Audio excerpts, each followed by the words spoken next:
O Ciclope é conhecido como o maior líder dos X-Men e um dos personagens mais importantes da equipe dos mutantes, além também de ser um dos super-heróis mais famosos do universo da Marvel. Diferente de outros personagens, ele é bastante complexo e não pode ser definido apenas como um simples herói. O seu nome é Scott Summers e ao longo de todos esses anos aí de histórias, ele já fez algumas coisas, né, e tomou algumas atitudes que não são tão típicas assim para um herói, e isso divide muito a opinião dos fãs em relação ao Ciclope. Então no vídeo de hoje a gente vai ver um pouquinho sobre essa sua história, sua jornada, e aí com isso 12 curiosidades sobre o Ciclope.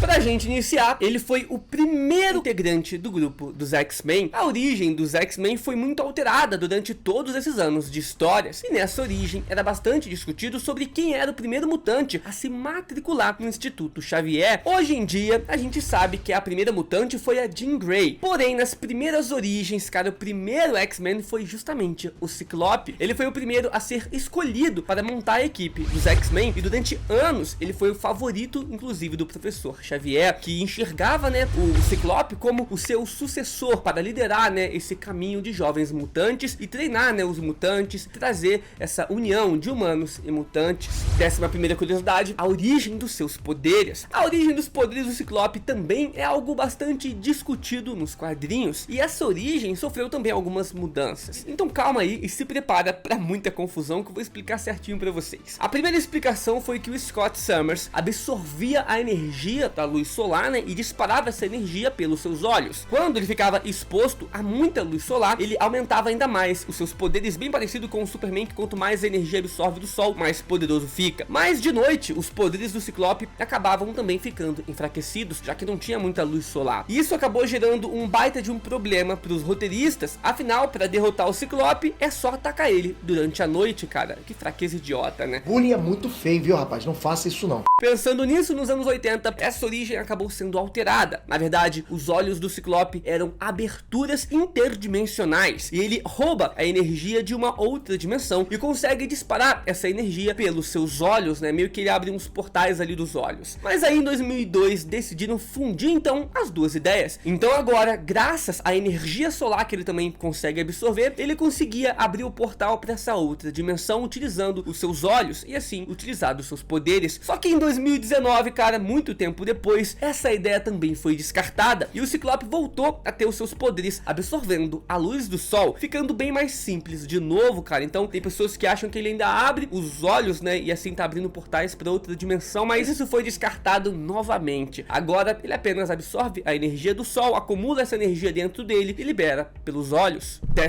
10ª curiosidade, ele não dispara lasers dos seus olhos. É impossível. Um erro muito comum entre os fãs é achar que o Ciclope solta rajadas de calor, rajadas lasers, né, pelos seus olhos. Mas não é bem isso que acontece, por mais que eu já falei assim pra vocês também. Como assim, cara? Explique isso melhor. Na verdade, esse laser de calor que ele dispara funciona como se fosse algo sólido, digamos assim. Por exemplo, esse raio vermelho causa um impacto em quem ele atinge ou no objeto em que ele atingir. Funciona como se fosse um super soco ou o impacto de um trem-bala direto na sua cara.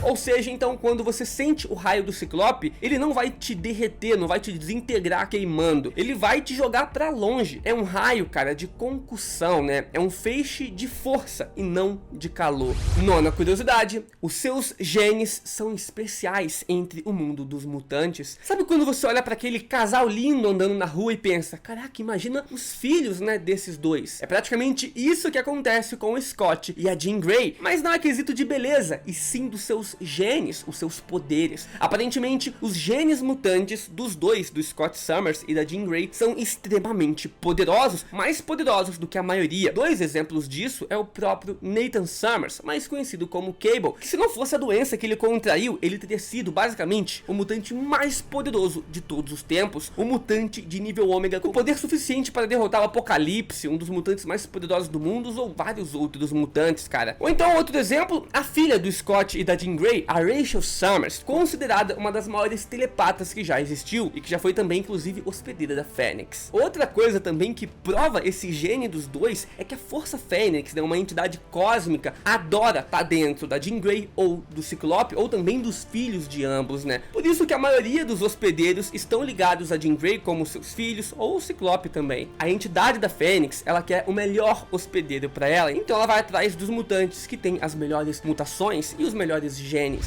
Em oitavo lugar de curiosidade, o Senhor Sinistro é obcecado pelo Scott Summers. O Senhor Sinistro é um dos principais vilões dos X-Men e realmente, cara, ele tem sido uma pedra no sapato na vida do Ciclope. O Sinistro já tentou diversas vezes roubar os genes mutantes do Scott para criar um ser mega poderoso, um super vilão com a possibilidade de se tornar o mais poderoso do universo. Ele decidiu então usar os genes do Ciclope e da Jean para criar um mutante super poderoso, mas como naquele momento a Jean tinha se tornado a Fênix Negra e acabou morrendo na grande saga, o Sinistro então criou uma clone da Jean chamada de Madeleine Pryor e armou todo um esquema ali para que o Ciclope achasse que a Madeleine era a Jean Grey verdadeira, para que os dois se tornassem um casal. Depois disso nasce, como eu citei anteriormente, o Nathan Summers, né, o Cable. Então quem que fez tudo isso foi o Senhor Sinistro, cara. O cara não dá um minuto de paz ali pro Ciclope. Sétima curiosidade, péssimo pai e péssimo marido, né? Sabia dessa? Todo esse acontecimento do Senhor Sinistro resultou em uma das ações mais horríveis do Ciclope. Naquele momento ele estava casado com a Madeleine, né, a clone da Jean Grey. E é importante falar que eles tinham acabado também de ter um filho juntos. Só que depois que foi revelado que a verdadeira Jean Grey estava viva, o Scott então decide abandonar sua esposa, né, a Madeleine Pryor, e o seu filho para ir atrás do seu verdadeiro amor, cara. Sem contar outras vezes também que o Ciclope já traiu a Jean com a Emma Frost, né, uma outra integrante ali do grupo dos X-Men. Os dois tiveram um caso telepático que foi descoberto depois pela Jean. Olha que legal, né, Scott? Baita exemplo de pai e de marido. O Ciclope, o maior exemplo de amor do mundo, cara. Sacanagem que fazem com ele, né? É impressionante o grau de maldade que vocês têm. Curiosidade número 6. Afinal, o Ciclope enxerga tudo vermelho ou não? No desenho X-Men Evolution que passava no SBT é mostrado a maneira como o Ciclope enxergava, né? Ele basicamente não consegue abrir os olhos sem disparar os seus raios. Por isso então ele precisa estar utilizando o seu visor ou o óculos ali especial feito, né, do material rubi. E quando foi mostrado pra gente a visão do Ciclope com esses óculos, aparentemente tudo é vermelho. Daí que surgiu aqueles vários memes, né, que o Ciclope tá ali no sinal e enxergando, né, o sinal para atravessar a rua e não consegue distinguir quando fica verde, porque tudo que ele vê é vermelho. Mas então, cara, como que realmente o Ciclope enxerga sem esse visor? Não, ele não enxerga tudo em vermelho. Ao que tudo indica, nos quadrinhos Astonishing X-Men, a Jean Grey e a Emma Frost curaram temporariamente a visão do Scott para que ele não precisasse continuar utilizando o seu visor. E segundo a conversa que ele tem com a Jean, ele consegue sim distinguir todas as cores, mas sempre com um filtro um pouquinho avermelhado, mas não como a gente imagina. É basicamente igual quando a gente usa um óculos escuro, né? A gente consegue enxergar tudo com as cores naturais, só que tem um leve filtro ali que escurece um pouquinho a nossa imagem. Então é basicamente isso, só que puxando um pouquinho pro vermelho. Curiosidade número 5, eterno rival do Wolverine. O Ciclope e o Wolverine podem ter sido parceiros de equipe durante muitos anos, mas é fato que nenhum dos dois se entendem muito bem. E um dos principais motivos para isso, né, além das suas personalidades, que é bem diferente, é bem forte também, o Ciclope é todo certinho, né, e o Logan é aquele tipo anti-herói, e também tem a relação com a Jean Grey, que eu acho que é a principal causa para todo esse conflito. Muitas vezes o Wolverine e o Ciclope disputaram o amor dessa ruiva, né, da Jean Grey, que mesmo sendo a principal companheira do Scott nas histórias, diversas vezes a Jean já demonstrou que sente algo pelo Wolverine. E cara, não tem jeito, quando envolve sentimentos, então a parada fica bem séria. Inclusive nos quadrinhos mais recentes dos X-Men, a gente tem até um triângulo amoroso entre o Wolverine, o Ciclope e a Jean, e eles estavam, né, de boa com isso. Os três sabiam que estavam nesse relacionamento e continuaram assim. Número 4, o Ciclope é um verdadeiro líder. Depois que a Feiticeira Escarlate perdeu o controle dos seus poderes e reduziu a população de mutantes para menos de 100 pessoas com poderes, né, adormecendo os Gen X para impedir o nascimento de novos mutantes. Com isso, os mutantes estavam praticamente entrando em extinção. Esse acontecimento ficou conhecido como o Dia M. Com medo da extinção da sua raça, o Ciclope decide liderar os mutantes restantes. Depois disso, então, uma bebê nasceu, cara, e ela foi a primeira mutante nascida depois da dinastia M e foi batizada de Esperança, né, de Hope Summers. Depois de fazer com que o asteroide M ressurgisse, o Ciclope decide levar todos os mutantes, heróis ou vilões, para viver nesse asteroide e construir uma nova civilização. Ele estava coordenando tudo. Essa nova civilização mutante foi conhecida como Utopia, e o Scott Summers declara para o resto do mundo que Utopia era uma nação poderosíssima e soberana, já que eles contavam com o apoio também do Namor e do povo de Atlântida, o que gerou também uma das cenas mais legais dos quadrinhos. Ninguém mais, ninguém menos do que o Magneto se ajoelhou para o Ciclope e, cara, reconheceu ali a liderança do Ciclope e disse que o Ciclope alcançou o objetivo de unificar todos os mutantes, muito além do que o próprio Magneto e o Professor Xavier sonhavam. Então sim, o Ciclope é um baita líder. Curiosidade número 3, ele já foi o hospedeiro da Fênix. Em um momento nos quadrinhos foi revelado que a Força Fênix estava voltando em direção à Terra, e o Ciclope viu isso com bons olhos. Afinal, ele esperava que a Hope Summers fosse a nova hospedeira dos poderes dessa entidade Fênix, e assim reconstruísse a sociedade mutante. Afinal, teria a Hope Summers, que é bem poderosa, com a Fênix, então todo mundo ouviriam eles. Só que os Vingadores ficaram contra essa decisão do Scott, por considerarem a Força Fênix muito perigosa para o mundo do povo da Terra. Então os Vingadores decidiram invadir a Utopia e sequestraram a Hope Summers. Dessa forma, é óbvio que o Scott não aceitou isso e declarou guerra entre os mutantes e os Vingadores. Lá pro final da saga, o próprio Scott, cara, que acaba absorvendo os poderes da Fênix e não a Hope Summers. Mas como essa entidade é muito poderosa, o Ciclope não conseguiu controlar os poderes e com isso ele acaba matando o próprio Professor Xavier. A Hope Summers depois consegue pegar os poderes da Fênix e se torna a nova hospedeira, se tornando a Fênix Branca, cara, e conseguindo também reconstruir depois a sociedade mutante e restabelecer a paz ali entre os Vingadores e os mutantes e o mundo.